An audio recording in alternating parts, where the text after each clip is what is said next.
van a estar acompañados de un almuerzo mientras me escuchan, espero no se atraganten. Bueno, la idea es hablar del soporte nutricional al paciente cardiocrítico y sobre todo ver la evidencia de si es seguro o no implementarlo. Esta es la revisión que publicamos con mis colegas, amigas y compañeras del ICUA, que publicamos este año, salió este año finalmente, sobre el soporte nutricional precoz en el paciente cardiocrítico. Y empiezo un poco por contar quiénes son los cardiocríticos, porque la mayoría de mis colegas que se dedican al soporte en el paciente crítico lo hacen en la terapia intensiva, y estos pacientes están en UCO, por lo cual muchas veces, ¿se escucha bien? Sí, perfecto. Ah, ok. Por lo cual muchas veces no los conocemos y vamos directamente a la terapia, ¿no? Y son las patologías más conocidas como el síndrome coronario agudo, la insuficiencia cardíaca aguda, el shock cardiogénico, las arritmias agudas, como una tormenta eléctrica, disección aórtica, tromboembolismo pulmonar, o el postoperatorio de cirugía cardíaca, donde, como dice siempre Manzanares, que le encanta trabajar sobre estos pacientes, porque apenas salen de quirófano ya son críticos, entonces uno sabe bien el momento de inicio de la inflamación. Y dentro de estos, de los que más nos interesa hablar, porque es donde hay más miedo a alimentar, es del shock cardiogénico. El 70% del shock cardiogénico es a causa del infarto agudo de miocardio dentro del síndrome coronario agudo, y de los infartos agudos de miocardio, el 5 al 10% puede evolucionar a un shock cardiogénico. También pacientes, o sea, otras causas del shock cardiogénico, desde miocarditis fulminante, ¿sí? o post-periparto, ¿sí? Está el postquirúrgico, el postpaciente con cirugía cardíaca, sea un recambio de válvula, una CRM, una revascularización, cuando tienen mayor tiempo de SEC, que es de la circulación extracorpórea, algunos requieren circulación extracorpórea en quirófano, cuando tienen mayor tiempo de SEC, por supuesto van a egresar mucho más inflamados, mucho más críticos y con posibilidad de desarrollar un shock cardiogénico. La mortalidad del shock cardiogénico es alta, más de un 50%, y por más que se ha logrado reducir gracias a las nuevas terapias, que vamos a hablar un poco de eso también, también todavía es alta a 6 meses. Y esto era lo que iba a mencionar sobre que requieren terapia de asistencia circulatoria mecánica. Bueno, entonces un poco cómo es el ciclo vicioso del shock cardíaco. Acá vemos en este cuadrito, si tenemos un paciente con un infarto agudo de miocardio, por supuesto acá sería cuando se corta el ciclo, si se revasculariza. Si no se revasculariza y cursa con isquemia, esto va a llevar a una falla de bomba, una difusión miocárdica y falla de bomba con el shock cardiogénico. A su vez, por supuesto, hipotensión e hipoxia, ¿sí? Menor perfusión sanguínea.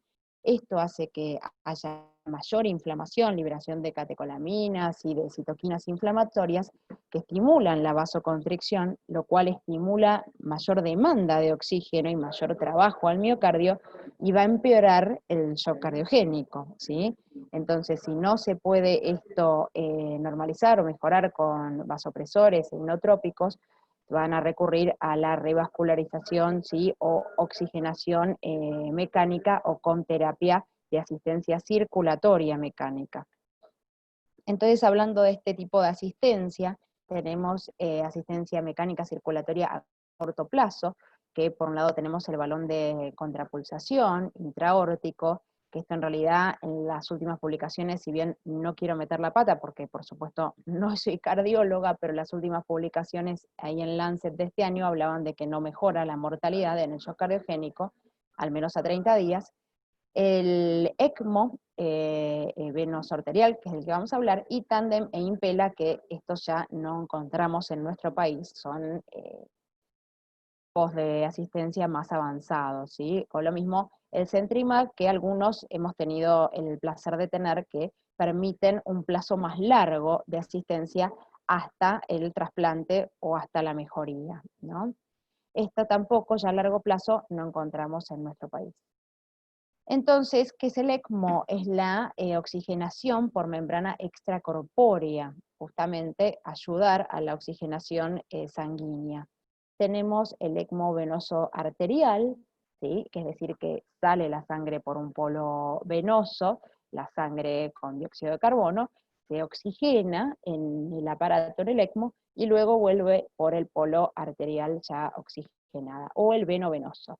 El veno venoso se utiliza en lo que es la falla respiratoria y el veno arterial se utiliza mayormente en la falla cardíaca, ¿sí? Nosotros vamos a hablar del ECMO veno arterial porque es el que utilizamos acá en nuestra institución.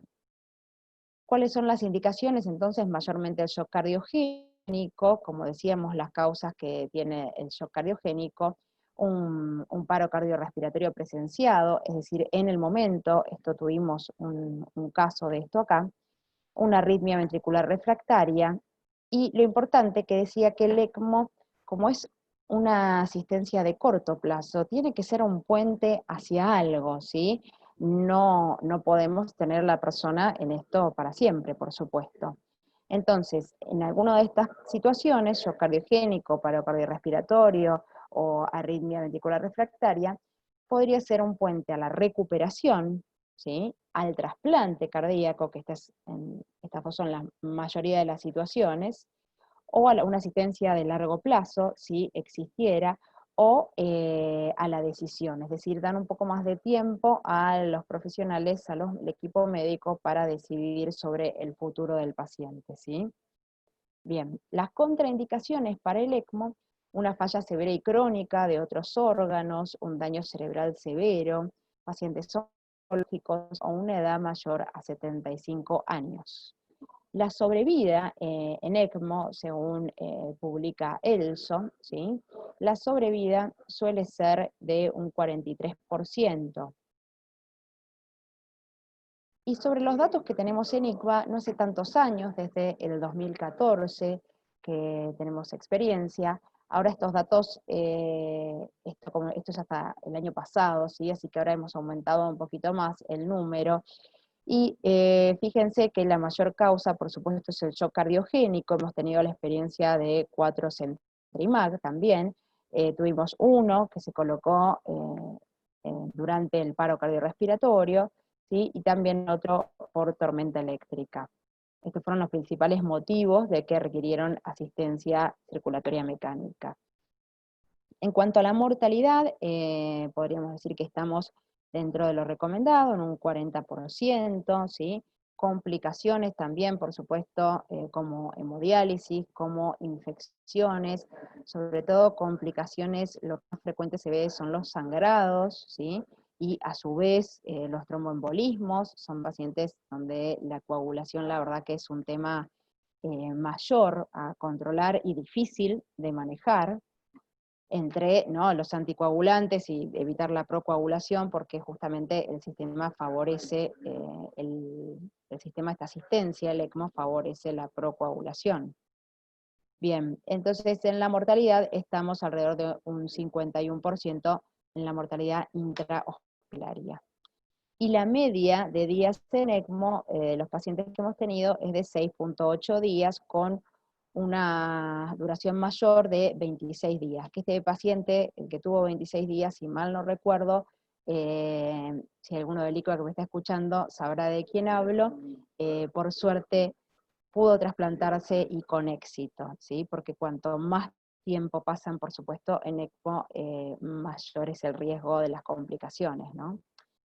Entonces, a lo largo de los años hemos aumentado muchísimo los implantes de ECMO en el ICVA, y ahora sobre todo hay un equipo de ECMO, ¿sí? En donde nos ayuda a los profesionales, al equipo médico, a decir cuándo va a ser mejor utilizado, mejor implementado, ¿sí? O sea, muchas veces puede que sea fútil, ¿no? Entonces por eso ahora hay todo un equipo, el ECMO Team, todo un equipo para ayudar a esta decisión de cuándo realmente, no ponerlo por ponerlo, sino cuándo realmente puede tener mejores resultados. Y dentro de eso, por supuesto, también que hay un checklist sobre el soporte nutricional. Porque el soporte nutricional en los pacientes en ECMO es muy importante. De los pacientes cardiocríticos, estos son los más críticos. Y dentro de una terapia intensiva también son de los más críticos, ¿sí? Junto con los pacientes quemados, ¿sí? Y los pacientes que están más catabólicos. Tienen alteraciones hemodinámicas, a diferencia de otros pacientes críticos que requieren altísimas dosis de drogas vasoactivas, incluso la mayoría usa 3 drogas, ¿sí? De primera instancia, ya 3 drogas.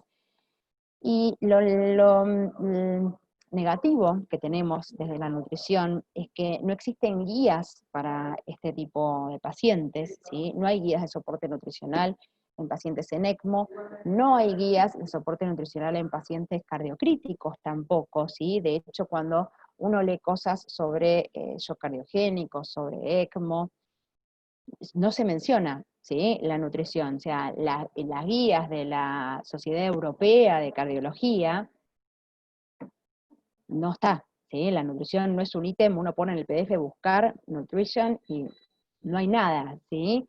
Eh, Alguna vez decía, es muy importante, nada más, ¿sí? Al menos estaba pactado eso. Y hay muy pocos estudios, no solo sobre nutrición, donde hay muy pocos estudios, sino que en ECMO en sí. En ECMO en sí hay muy pocos estudios de buena calidad, de buena evidencia científica, ¿sí? Porque dentro de todo es algo que ha ido incrementándose en los últimos 15 años, es decir, que es una terapia relativamente nueva en el mundo. Así que imagínense que sobre nutrición hay menos aún. Entonces, ¿cuál es el miedo a alimentar a estos pacientes? ¿Sí? Todos los que hayan pasado por la UCO alguna vez, de hecho veo a Flor Play conectada, debe saber lo que digo, hay un miedo a alimentar, ¿no? Por parte de los cardiólogos. En la UCO siempre es donde están menos alimentados los pacientes. Entonces, en el shock cardiogénico, los pacientes tienen un menor flujo sanguíneo esplácnico, ¿sí? En realidad, como en todo tipo de shock también en el paciente crítico, esto puede llevar a una isquemia mesentérica, y esto es justamente el mayor miedo a la hora de alimentar a los pacientes. La isquemia mesentérica, es decir, la hipoperfusión, la poca disponibilidad o poco delivery de oxígeno en el intestino, aumenta la permeabilidad intestinal, y a su vez otras cosas que influyen en la permeabilidad intestinal es el uso de antibióticos, el ayuno prolongado, el uso de parenteral exclusiva o los IBP, los inhibidores de bombas. Todos estos van a alterar la microbiota intestinal del paciente, que esto es lo que lleva a aumentar la permeabilidad de la mucosa intestinal. Por supuesto, de esta manera el paciente va a estar en un riesgo de traslocación bacteriana por un sobrecrecimiento bacteriano, ¿sí? Hay una disbiosis en el paciente crítico, y esto puede afectar una respuesta inmune no solo local, siendo una liberación de endotoxinas, citoquinas proinflamatorias, sino que esta respuesta se pueda hacer sistémica, esta inflamación, la respuesta inmune puede hacerse sistémica y ya dará lugar a una falla multiorgánica, ¿sí? Por supuesto, esto daría mayor hipoxia e incrementaría también el shock cardiogénico a su vez. Como decíamos, un ciclo vicioso. Entonces, un poco para repasar lo que expliqué más rápidamente recién sobre cómo el intestino puede ser el motor de la falla multiorgánica, todos pacientes críticos tras sufrir una lesión aguda, un trauma, ¿sí? Una injuria, digamos, el intestino con esta inflamación, esta respuesta inflamatoria, sufre una hipoperfusión. En esta hipoperfusión también se ve afectados, hay daños isquémicos en el endotelio, ¿sí? En el mismo epitelio de la mucosa intestinal, se ve afectadas las placas de Peyer, ¿sí? Los nódulos linfoideos, y a su vez, como decía, el uso de parenteral exclusiva, antibióticos, antiácidos, el mismo hilio, favorecen la disbiosis y el crecimiento bacteriano. Teníamos la permeabilidad intestinal afectada, traslocación bacteriana, y como decía, podemos terminar entonces en un síndrome de respuesta inflamatoria sistémica y falla multiorgánica, ¿sí? Entonces, está claro que todo paciente debe tener una homeostasis, ¿sí? Un equilibrio en la microbiota, pero el paciente crítico cursa con un desequilibrio, una disbiosis en su microbiota intestinal, ¿sí? Y esto también afecta, como decíamos, entonces la permeabilidad y puede afectar directamente la estabilidad hemodinámica del paciente.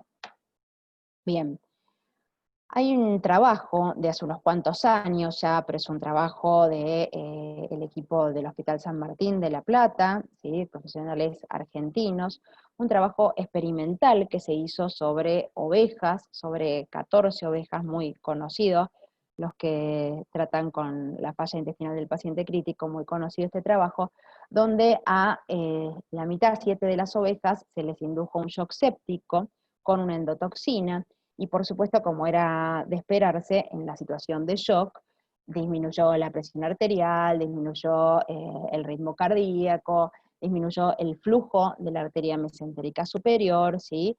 Y la perfusión sanguínea al intestino.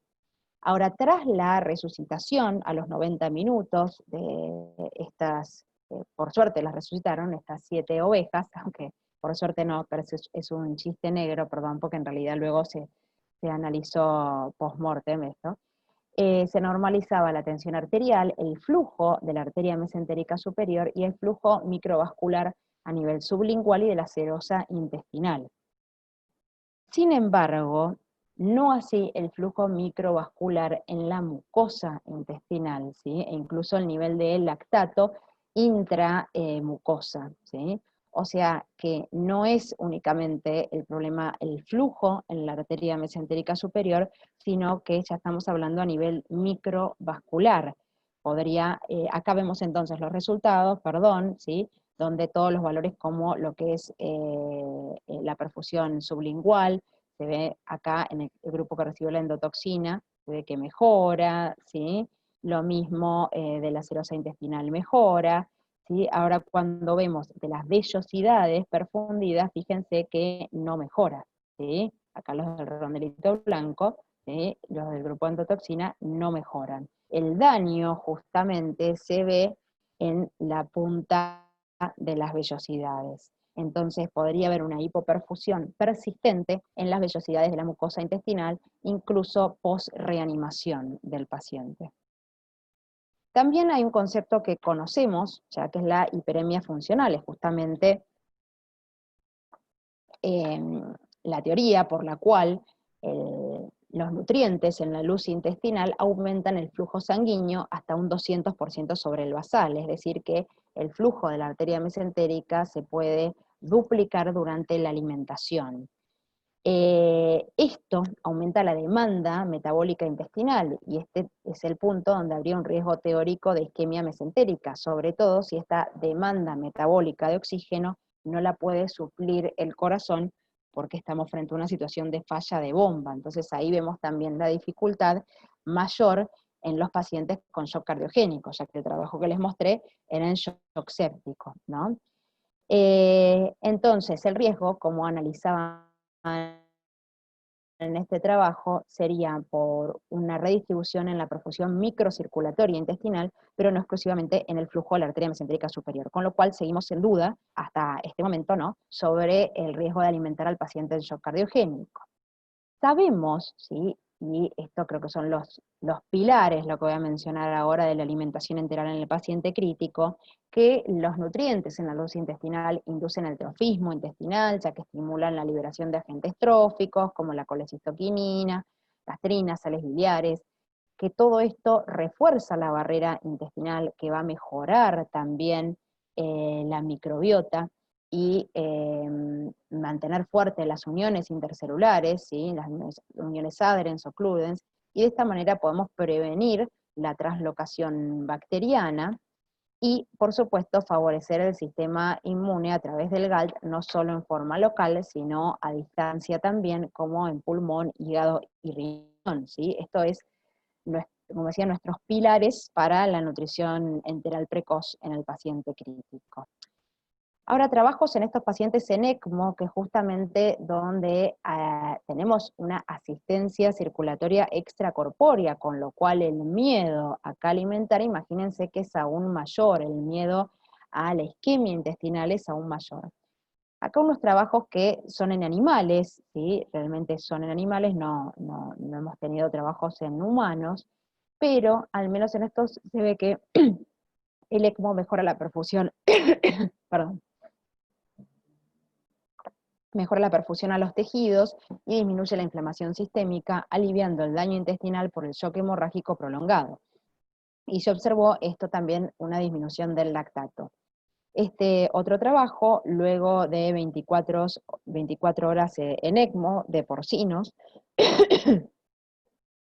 aumentaban las concentraciones de proteína occludens en yeyuno y colon, ¿sí? Es decir, que mejoraba el efecto barrera intestinal, ¿sí?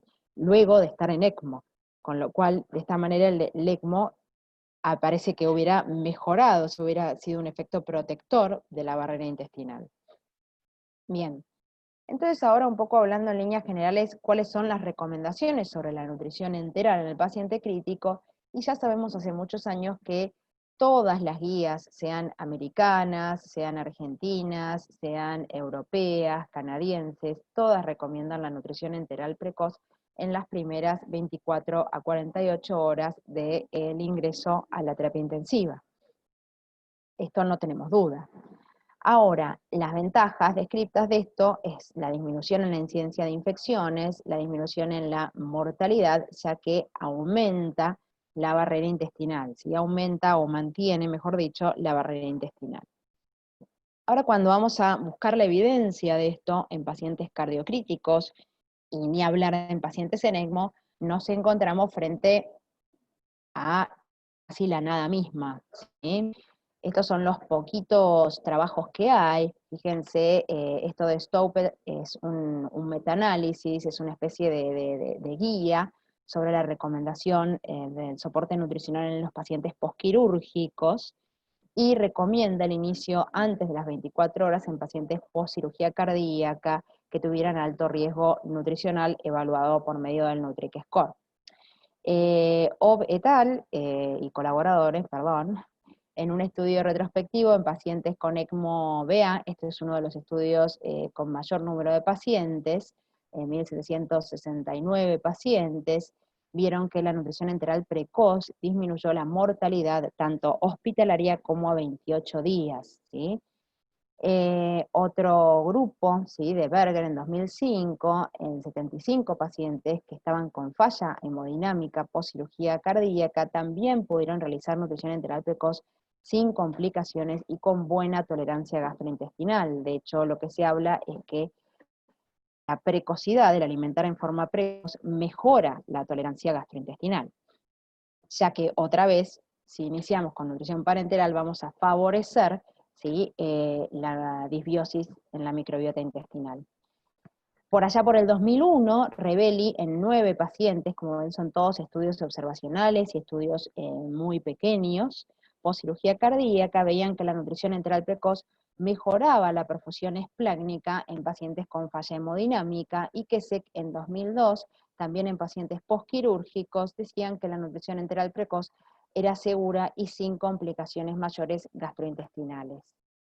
Y justamente en ECMO, las guías ESIM fueron las primeras en hablar de esto, justamente fueron guías que salieron para hablar de la nutrición enteral precoz en distintas poblaciones de pacientes críticos, guías de la Sociedad Europea de Medicina Intensiva, y dicen que en el paciente en ECMO la nutrición enteral precoz es factible y segura. Lo mismo las guías europeas que se publicaron en 2018 tirando 2019 ya, dicen que el paciente en ECMO debe recibir nutrición enteral precoz, ¿sí? Antes de esto que lo dijeran guías, era como que era una duda, digamos, ¿sí? La verdad que era una duda, y hasta incluso he escuchado en congresos argentinos que no había que alimentarlos por vía entera a los pacientes en ECMO, ¿sí? Que era un peligro alimentar al paciente en ECMO por vía digestiva, o sea, se iba de entrada a la parenteral, ¿sí? O sea que estas son las primeras publicaciones de las cuales nos podemos agarrar, y fíjense que esto es tan solo de hace 3 años, ¿sí? Por lo cual, como decía, todo el soporte nutricional en estos pacientes es muy nuevo y sobre todo con escasa evidencia. Nosotros hicimos entonces un trabajo con mis compañeras, junto con uno de los cardiólogos del ICUA, de nutrición enteral precoz en los pacientes cardiocríticos. Nuestros objetivos fueron estimar el porcentaje de pacientes cardiocríticos que recibió nutrición enteral precoz. Consideramos precoz como aquellos que iniciaron en las primeras 48 horas, estimar los días, el tiempo que tardaron en alcanzar la meta calórica, y determinar si la estadía en unidad coronaria o en terapia intensiva, la estancia hospitalaria y la mortalidad fueron diferentes en los pacientes que recibieron nutrición enteral precoz comparado con aquellos que no la recibieron. Para esto entonces hicimos un estudio observacional, analítico y retrospectivo, donde incluimos a 100 pacientes donde acá tenemos pacientes con shock cardiogénico, pacientes post cirugía cardíaca y pacientes en ECMO, ¿sí? Todo nuestro grupo de pacientes más críticos. Pacientes que tuvieran más de 10 días en cuidados intensivos, en ARM, por supuesto, con lo cual tenían que recibir nutrición enteral exclusiva por un periodo mayor a 10 días. Entonces los dividimos en dos grupos, un grupo aquellos que recibieron nutrición enteral precoz y otro grupo aquellos que no recibieron nutrición enteral precoz. Utilizamos los test estadísticos, ¿sí? Y lo que vimos fue que el 62% de nuestros pacientes recibían nutrición enteral precoz, pero todavía nos falta trabajar porque fíjense, ¿sí?, que nadie es perfecto, todavía tenemos casi un 40% de pacientes en nuestra institución que no recibe nutrición enteral precoz. Les aseguro que hacemos todos los esfuerzos porque sí, pero muchas veces es bastante difícil, ¿sí? Tienen complicaciones que nos lo impiden. En cuanto a los días que tardan en alcanzar la meta calórica, por supuesto los pacientes con nutrición enteral precoz tardaron menos, ¿sí? Esto capaz hoy en día no es tan relevante, ya que sabemos que hoy en día es preferible una nutrición más hipocalórica, de un 70% durante la primera semana de internación en terapia intensiva. Y analizando las variables, ¿sí?, de estancia hospitalaria, de estadía en terapia intensiva y de mortalidad, vemos que fue significativo entonces para el tiempo de internación. Es decir, que la nutrición enteral precoz redujo la estadía en los cuidados intensivos y redujo la estancia hospitalaria, no así para la mortalidad. Por supuesto, esto también puede deberse a un bajo número de pacientes. Ahora sí vamos a hablar del soporte nutricional propiamente dicho en los pacientes en ECMO, luego voy a mostrarles que para nosotros fue factible y fue segura la nutrición enteral precoz. Podemos decir que se desconoce cuál es el gasto energético de los pacientes en ECMO, es algo que no ha sido estudiado, y que la calorimetría indirecta, que es el gold estándar, sabemos, para medir el cálculo de calorías en el paciente crítico, no se puede aplicar en los pacientes en ECMO porque no se puede medir el intercambio gaseoso en la membrana, ya que está ocurriendo dentro del dispositivo, digamos, ¿no? Ahora, hay un protocolo, ¿sí?, publicado en 2017 por Wallersheim, sobre cómo con todas estas cuentitas, ¿sí?, bastante extensas, una técnica que combinaría la calorimetría indirecta con muestras de sangre, ¿sí?, con estas muestras de sangre fue de la manera que llegó, ¿no?, a este sistema, a esta técnica. Para ver entonces cómo poder aplicar la calorimetría indirecta en los pacientes en ECMO, ¿sí? Entonces, pero me trabe un poquito. Wallersheim lo que hizo fue tomar muestras de sangre antes y después de la membrana, ¿sí?, antes y después del dispositivo oxigenador, y junto con la tasa de la directa, ¿sí?, de Weil, lo que hizo fue combinar los resultados y elaboró entonces estas fórmulas para estimar el requerimiento calórico. Por supuesto que esto fue realizado en un bajo número de pacientes, ¿sí? Eran pacientes en ECMO venoso, ¿sí?, y había que hacer más estudios para evaluar esto en una población mayor, ¿no? Ahora la siguiente pregunta es sobre el aporte proteico. Sobre el aporte proteico tenemos, la verdad, que una incógnita, ¿sí? Las recomendaciones para los pacientes críticos Las guías europeas hablan de un aporte 1.3 y las guías americanas 1.2. Hoy en día, ya casi 2 años después de esto, estamos hablando de un mínimo de 1.5, ¿sí? Arrancar en 1.3, pero ya llegar durante la criticidad a 1.5 e ir aumentando el aporte proteico más allá de los primeros 5 días.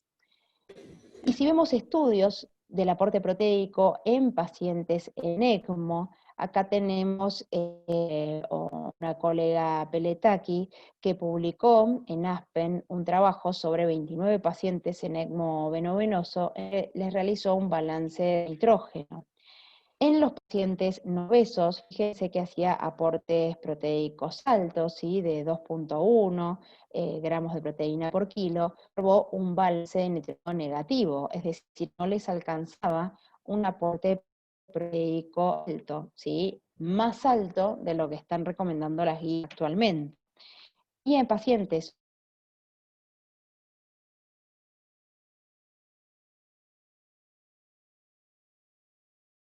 requieren un aporte proteico mayor al resto de los pacientes críticos. Y esto puede deberse a una posible pérdida de nutrientes que no está bien estudiada. El único estudio de Stensen, ¿sí? Colaborador, donde se escucha el micrófono de alguien.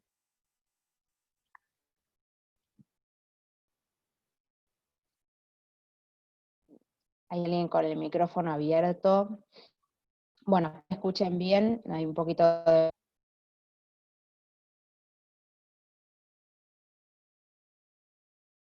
Hay alguien que no se da cuenta.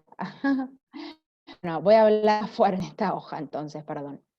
Este trabajo decía que es uno de los únicos, al menos que encontré, que hablara de la pérdida de nutrientes, ya que, como es de esperarse, si nosotros pensamos en el paciente en diálisis, toda su sangre pasa por un filtro, y ahí está bien descrito que hay una pérdida de aminoácidos de 15 gramos aproximadamente por sesión de diálisis. Ahora, en el paciente esto no está estudiado, pero la teoría o la lógica nos dice que claramente deben perder nutrientes, porque si pensamos que sucede lo mismo, toda la sangre del paciente pasa por un filtro, claramente en ese filtro algo que debe quedar. Como decía, fue el primero que estudió esto, y lo que hicieron fue pasar plasma humano en el ECMO, ¿sí? O sea, fue un modelo ex vivo, es decir, no era con un paciente, sino que pasaban sangre durante 4 horas por el circuito del ECMO y tomaron muestras pre y post circuito y vieron que había efectivamente reducciones significativas de algunos aminoácidos y de vitaminas A y E, y de glucosa también, pero bueno, esto no puede justificarse exclusivamente por ello. Entonces, puede ser la causa de la que requieran mayor aporte proteico. En cuanto a las intolerancias, suele ser nuestro principal modo de prevenciones y es difícil de resolver. Entonces, lo mismo al ver le sucede a otros grupos que hagan soporte nutricional en ECMO, trabajo retrospectivo en 86 pacientes en ECMO, quisieron evaluar la tolerancia de nutrición enteral y iniciaron nutrición enteral a estómago, porque esto también era otra duda, ¿sí? Si se puede a estómago o no. Ya sabemos que todo paciente puede a estómago, por lo cual solo bien, y alcanzaron la meta, fíjense, rápidamente en 4 días, la meta calórica. La intolerancia digestiva fue significativa los primeros días, casi un 40% de los pacientes. 20 pacientes mejoraron pero la otra mitad requirió nutrición parenteral complementaria, ¿sí? Acá vemos como los pacientes en ECMO veno-arterial iniciaron más tarde, los pacientes que iniciaron tuvieron mayor complicaciones digestivas, mayor intolerancias digestivas, ¿sí? Fíjense también que el aporte proteico era bajo, ¿sí? 58, 54 gramos, esto no es ni 1 gramo kilo para casi nadie, ¿sí?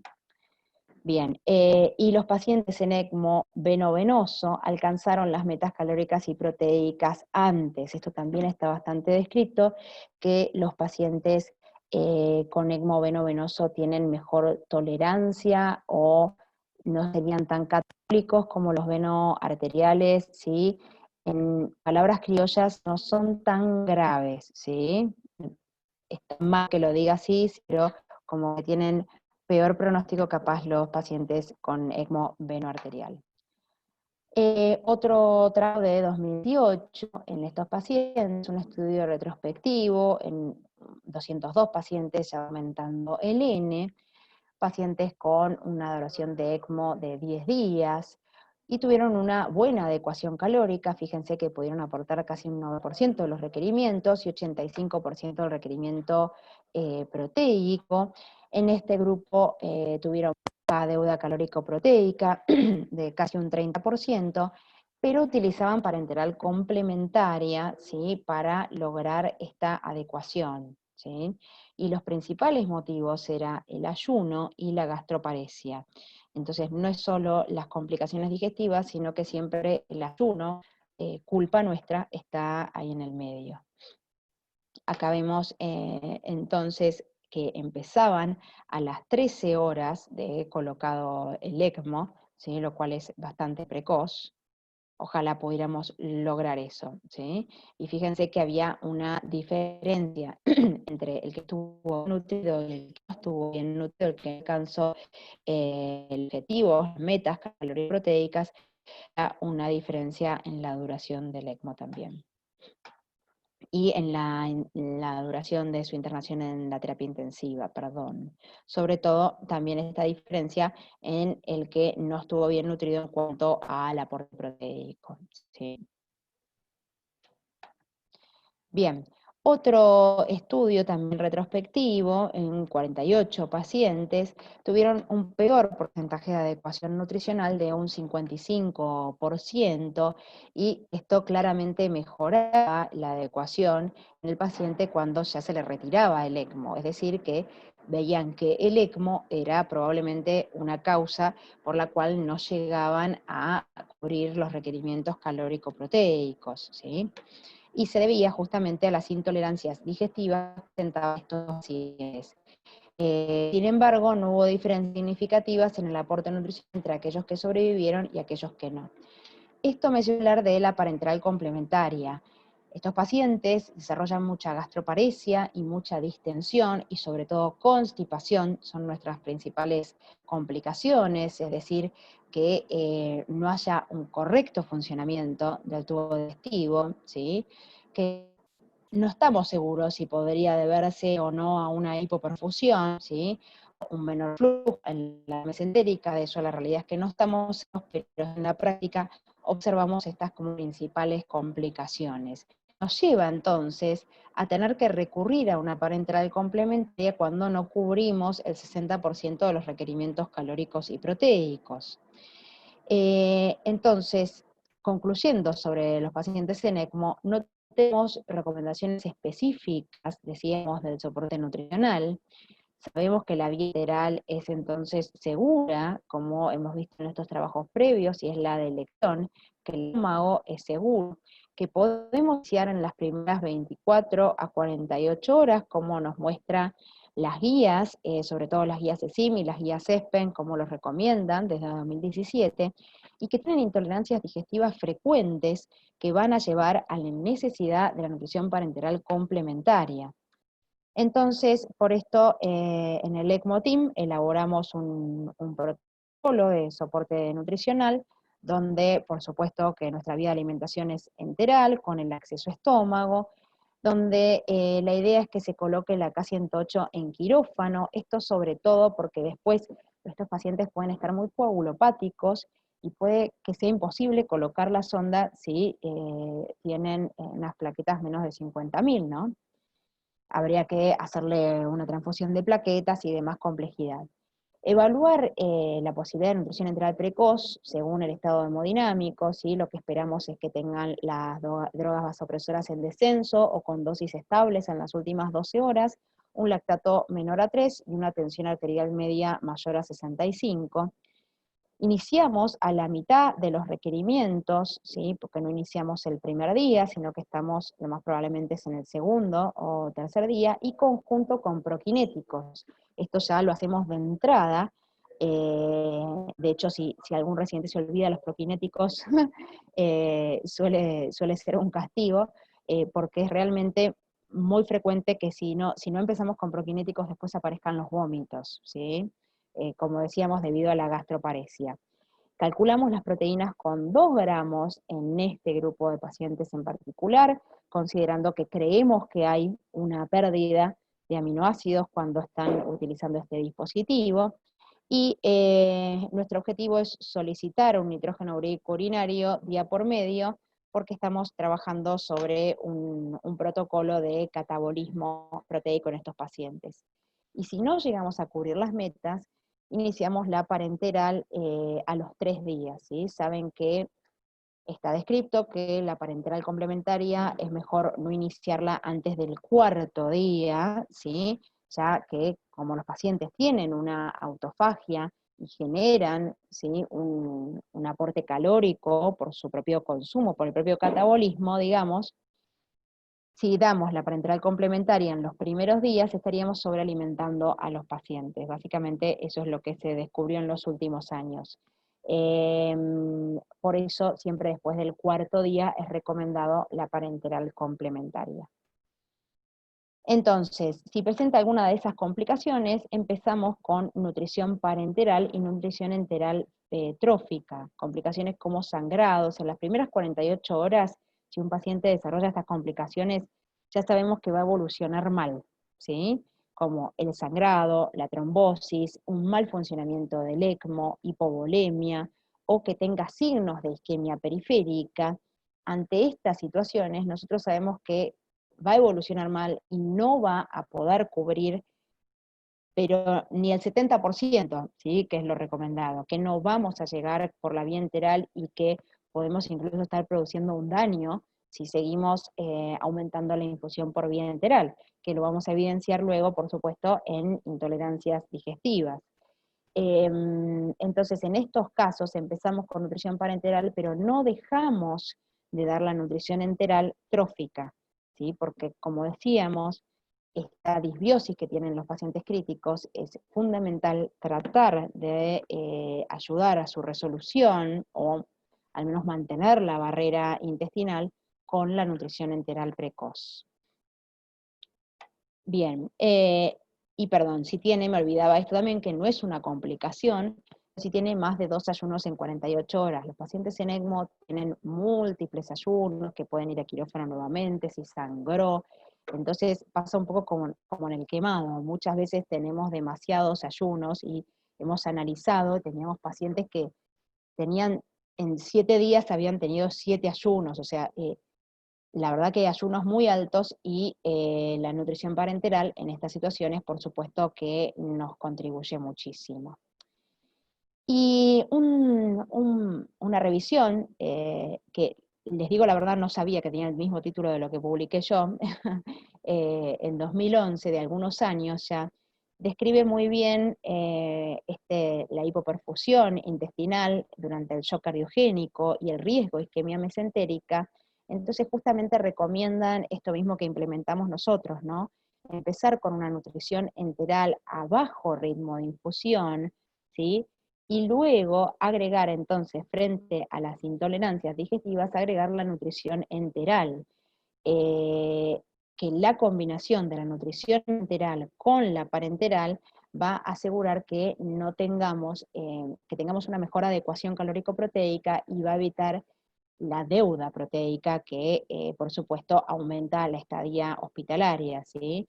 Y como decíamos, la nutrición enteral precoz ayuda a disminuir el riesgo de traslocación bacteriana, por lo cual, por esto, es que queremos que esté, ¿sí? No podemos darle esa full nutrición enteral como quisiéramos, pero queremos que esté porque sabemos que mejora la disbiosis, previene la traslocación bacteriana, pero vamos a tener que recurrir en la mayoría de los casos a la nutrición parenteral complementaria para alcanzar las metas calóricas proteicas, ¿sí? Y como les digo, no con el fin de sobrealimentar, sino para alcanzar aunque sea el 70%.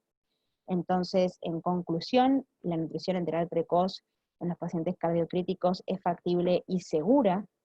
Según nuestros resultados, puede reducir el tiempo de estadía en terapia intensiva, en cuidados intensivos y de estancia hospitalaria, es decir, ayuda a reducir el tiempo de internación, que los pacientes en ECMO tienen requerimientos calóricos y proteicos aumentados más allá de lo recomendado para el resto de las poblaciones de pacientes críticos, ¿sí? Como siempre digo, estos estudios sobre las diferencias en los aportes proteicos no han sido hechos en pacientes en ECMO, al recomendar 1.3, y que las intolerancias en la nutrición enteral nos llevan, y sobre todo la inestabilidad de estos pacientes con las complicaciones que pueden tener en ECMO, nos llevan a utilizar nutrición parenteral para evitar una deuda calórico-proteica.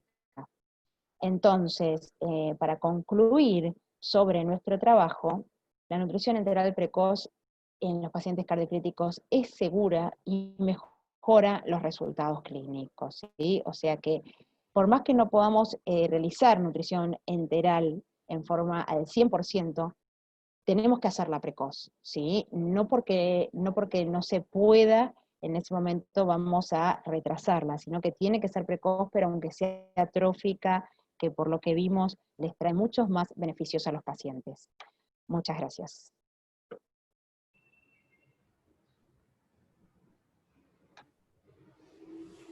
Muchas gracias, Vico, por la presentación. Una genialidad como siempre. Yo, como ya te he dicho, soy una ignorante en esta temática específica, así que para La mí... persona menos ignorante en soporte nutricional que conozco, así que... No, pero lo que es cardiocrítico, la verdad que para mí es todo como nuevo, así que mil gracias por toda esta actualización. Vamos a dejar unos minutos para preguntas, ya sea si se quieren desmutear o bien lo quieren escribir en el chat. Acá, excelente presentación, muy buena experiencia. Yo no sé si alguien quiere hacer o algún aporte o algún comentario de los presentes, perfectamente lo puede hacer o escribir las preguntas como prefieran. La verdad que está re bueno, Vico, el trabajo que tienen ustedes ahí y que son, digamos, referentes. Saludos desde Lima, Perú. ¡Ay, mira! Ajá. Acá Paula está preguntando sobre el inicio al 50%. Sí, porque ahí capaz hablo muy rápido yo, y lo que dije fue que no iniciamos al día 2, sino que estamos iniciando o sea, no iniciamos en el primer día de internación, estamos iniciando en el segundo, tercer día, y por eso la velocidad, porque además, lo que siempre digo es, si yo indico cuando voy a la sala que empiece a 50 mililitros hora y todavía le falta colocar la sonda, hacer la placa, cuando inicia, perdón, si indico que empiece a 25, cuando inicia, va a iniciar tan tarde, si va a iniciar ya la tarde, que el volumen que va a recibir es muy bajo. La realidad es que es un error que manejemos las progresiones con velocidad.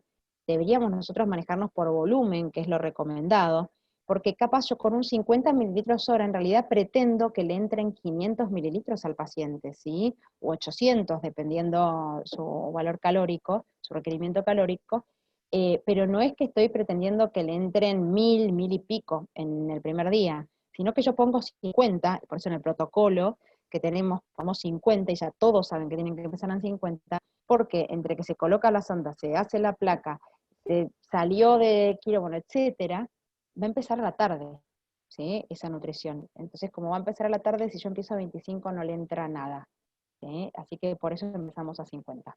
Espero haber respondido con eso. Y si utilizamos fórmulas hipercalóricas, no de inicio, porque justamente lo que tienen, como decía, era mucha gastroparesia. Entonces, a ver, sí uso una fórmula que es una densidad calórica mayor a 1, ¿sí? Pero porque es más bien hiperproteica, no las hipercalóricas de 1.5, esas no suelen ser bien toleradas, tampoco cuando son esas densidades altas en base a hidratos de carbono o en base a grasas, sino que una fórmula más bien hiperproteica utilizamos pero sí nos ha pasado de tener que hacer marcha atrás a una fórmula de densidad calórica 1, lo cual es un problema porque tenemos que pasarle las proteínas aparte y demás. Bien. ¿Alguien tiene alguna otra consulta que es la oportunidad que tenemos de desburrarnos todos? Acá Paula pregunta, ¿qué prokinéticos han dado buenos resultados? Acá lo que se usa es metoclopramida y mosapride, ¿sí?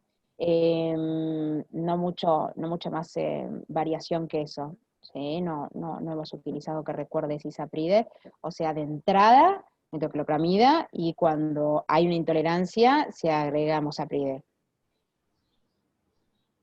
Eritromis. Respecto a la eritromicina, sí, la eritromicina en realidad es la recomendación internacional, ¿sí? Para tratar la gastroparesia, pero no contamos con esa droga. Y en el paciente que no tiene ECMO, si las progresiones las manejamos igual, el peso lo estiman o cómo lo calculan. El peso, tenemos la suerte de, cuando uno trabaja en una institución privada, hay algunas ventajas, sobre todo acá, al ser un instituto solo cardiovascular, muchas veces los pacientes críticos que tenemos ya son pacientes conocidos, ¿sí? Que ya tienen su historia clínica acá, que ya estuvieron pesados la semana pasada, porque encima son pacientes que, si por ejemplo no era por un infarto, sino que era un paciente en shock cardiogénico por una insuficiencia cardíaca, de progresión de su enfermedad, ya es un paciente que se pesaba todos los días, ¿sí? Con lo cual solemos tener el dato del peso, la verdad que sí, solemos tenerlo. Muy pocas veces no lo tenemos, y ahí por supuesto recurrir a la familia, en primera instancia. Como siempre digo, porque yo también trabajé en público antes de trabajar acá en privado, y me pasaba, ¿no? De irnos, me imagino a muchos les debe pasar, pero siempre lo cuento porque es muy gracioso que uno les pregunta a los familiares cuánto pesa, cuánto mide, y ni idea, te tiran 2 metros, o sea, cuando los familiares son de un nivel sociocultural más bajo, no pierden un poco la noción de los pesos y tallas.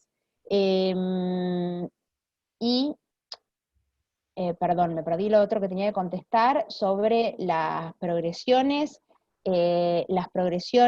Estamos haciendo lo que recomiendan las guías ESPEN, estamos alcanzando el 100% en el final de la semana, pero yo en la indicación siempre me adelanto, ¿sí? Yo por ahí ya le indico el 100% del requerimiento al quinto o sexto día, para que eso se cumpla en el séptimo día. Así es como lo hemos protocolizado, como una pequeña trampa para asegurarme de que reciban lo que quiero que reciban.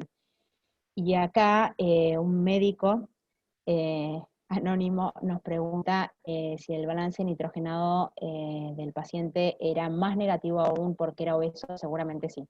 Seguramente sí, por supuesto, porque sabemos que los pacientes obesos no utilizan sus reservas grasas, sino que mayormente utilizan su masa muscular para abastecerse de energía, ¿sí? Está demostrado eso, que a diferencia del normopeso, utilizan mucho menos sus reservas grasas, y porque ya tienen sobre todo más insulinoresistencia, así que hacen más gluconeogénesis a partir de las proteínas musculares.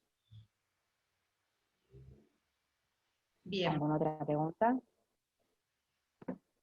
Yo tengo una duda. El post-UCI de estos pacientes, cardiocríticos Sí. específicamente, ¿es como diferente al resto? O sea, Y ¿evolucionan todo más? depende, pero todo depende qué le pasó, porque el paciente post-trasplante evoluciona maravillosamente.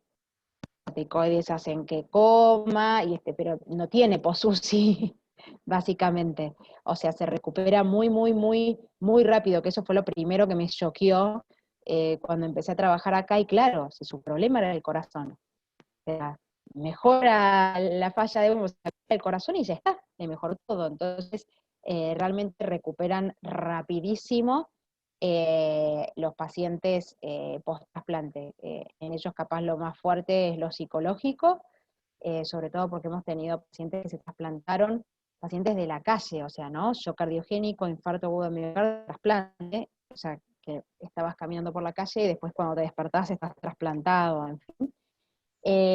Y no es lo mismo el paciente si no se trasplanta. Ese, por supuesto, es mucho más difícil su evolución, y sí son más como los post-UCI que conoces, ¿sí? Lo que pasa es que todo depende si queda con una falla cardíaca crónica o cuánto se pueda recuperar de esa función cardíaca. Si el paciente queda ya con una falla cardíaca o con un bajo gasto, no va a recuperar directamente, ¿sí? No va a recuperar. Mucho depende de eso, de con qué función cardíaca.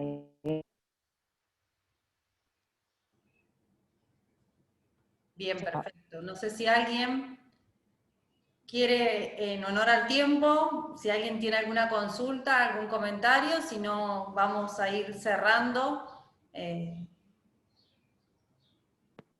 Acá, bueno, muchas gracias, súper claro por las respuestas, gracias, gracias, gracias, gracias. Si no hay nada más, bueno, Vico, te agradecemos enormemente. Yo sé que todos estamos sumamente ocupados y corriendo, pero bueno, mil gracias por brindarnos todos tus conocimientos en un área tan específica. Y bueno, y es un honor poder contar con clases como las tuyas, así que bueno, mil gracias por todo tu tiempo y dedicación. Bueno, muchísimas gracias por la invitación. Como siempre, un placer las actividades que generás, que ayudan a que todos los profesionales se capaciten, siempre pensando en seguir evangelizando en nutrición. Totalmente. Así que me encanta trabajar con vos, ya sabes. Y Obvio, gracias también. por invitarme. Vamos el team de los sábados. Bueno, mil gracias a todos por conectarse. Bueno, este es el último encuentro del ciclo del 2020, así que bueno, calculo que en el transcurso del mes de diciembre cada uno irá recibiendo sus certificaciones en función a los encuentros que hayan participado. Y bueno, muchísimas gracias por haber participado hoy también. Bueno, saludos a todos. Vico, genia total, mil gracias. Bueno, chao, hasta la próxima, gracias. Chao a todos.